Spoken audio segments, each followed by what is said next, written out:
Assalamualaikum warahmatullahi wabarakatuh. Salam sejahtera bagi kita semua. Terima kasih kepada Ibu Putih selaku dosen pembimbing kami di mata kuliah Bisnis Internasional dan Mbak Tasya selaku owner Beauty and Looks yang telah membantu kami selama 1 semester ini untuk menyusun laporan akhir tentang persiapan ekspor Beauty and Looks ke Malaysia. Next.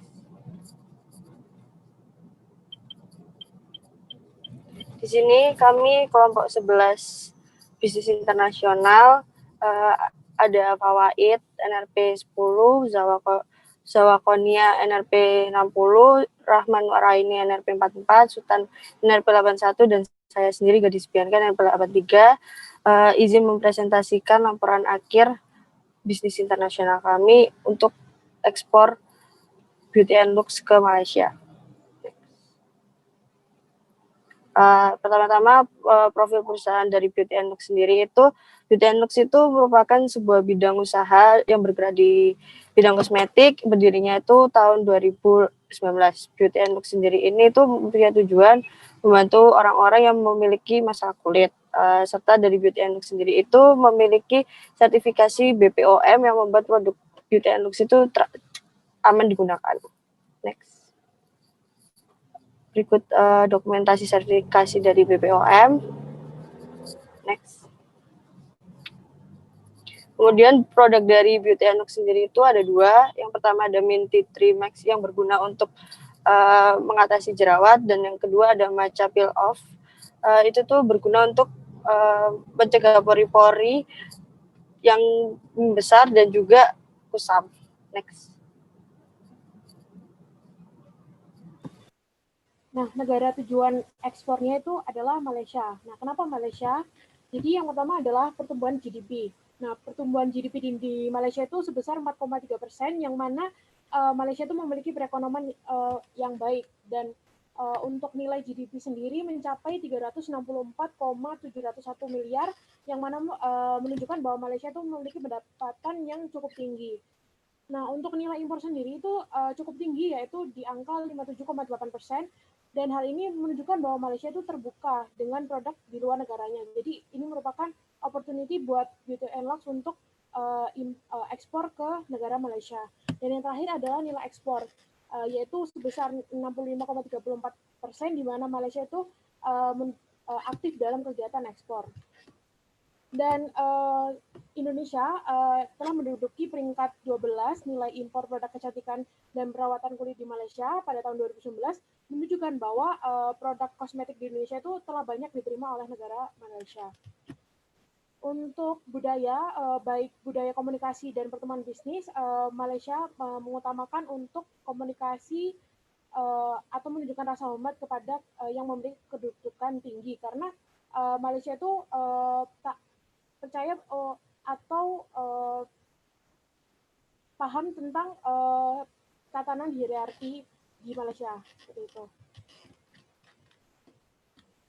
Untuk selanjutnya itu aspek legal. Aspek legal ada 2, yaitu merek dagang dan juga paten. Merek dagang dan paten ini berguna untuk agar produk Beauty and Looks ini bisa memasarkan di Malaysia. Untuk merek dagang ini berlaku selama 10 tahun sejak tanggal pendaftarannya. Next.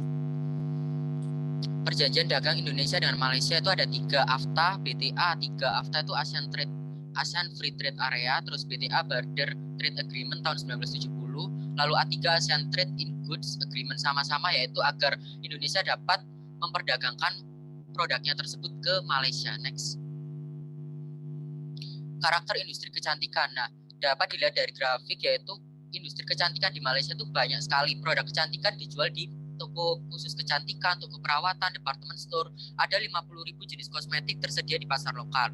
Nah, ini dapat dilihat yaitu paling banyak negara yang mengekspor ke Malaysia itu ada Prancis, terus habis itu United States, Korea. Sedangkan Indonesia itu peringkat 12. Next. Kompetitornya yaitu ada kompetitor domestik sama kompetitor dari Malaysia. Kompetitor dari Malaysia itu ada Radiant Skin, kompetitor dari domestik Prastor. Radiant Skin itu mempunyai 2 jenis produk masker, yaitu Jelly-Max sama antioksidan protection.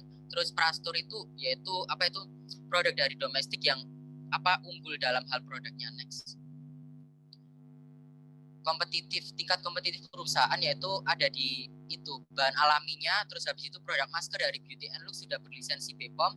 Selanjutnya produk Beauty and Lux ini itu sudah masuk ke uji lab, lalu ada harga yang ada di Beauty and Lux ini sangat terjangkau, lalu kemasan produk Beauty and Lux ini sangat simple sehingga dapat dibawa kemana-mana.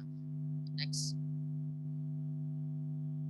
Rekomendasi yaitu melakukan inovasi terhadap produk yang kemudian disesuaikan dan karakteristik.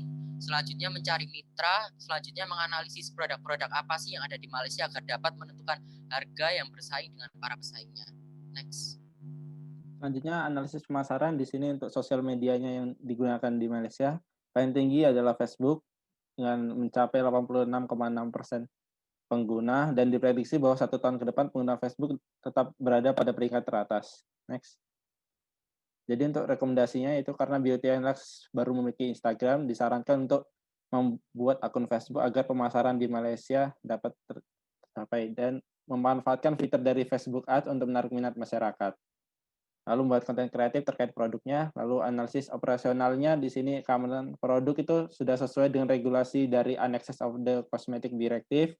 Untuk tarif biaya masuknya yaitu 0% berdasarkan perjanjian A3 dan perjanjian in consortium menggunakan FOB dengan tanggung jawab dari Beauty and Lux yaitu mengantarkan produk ke tempat pengangkutan yang telah disepakati dan pengiriman menggunakan kapal angkut dengan sistem less container load.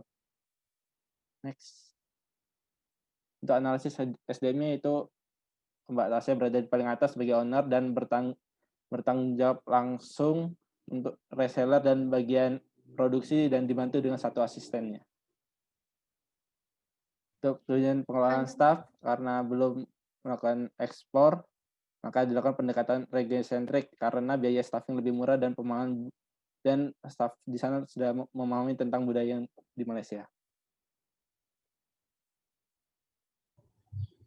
Selanjutnya untuk rekomendasinya, membentuk struktur organisasi perusahaan yang jelas, membentuk staf ahli atau merekrut karyawan. Yang ketiga yakni melakukan pelatihan kepada staf. Next. Analisis keuangannya, tidak perlu melakukan pembayaran kepada bea cukai. Selanjutnya yakni pajak penjualan sebesar 5-10%. Selanjutnya menggunakan letter of credit dengan sumber dana dari Bank Eksim. Kemudian menentukan harga ekspor dari beberapa aspek yang diperhatikan sebagai berikut. Next. Untuk mekanisme pembayaran letter of credit, yang pertama, importir meminta kepada bank devisa yang ditunjuk untuk membuka LC untuk dan atas nama eksportir. Yang kedua, eksportir menyerahkan barang ke karier, sebagai gantinya eksportir akan menerima bill of lading. Yang ketiga, eksportir menyerahkan bill of lading kepada bank untuk mendapatkan pembayaran. Yang keempat, importir menyerahkan bill of lading kepada carrier untuk ditukarkan dengan barang yang dikirimkan oleh eksportir. Next.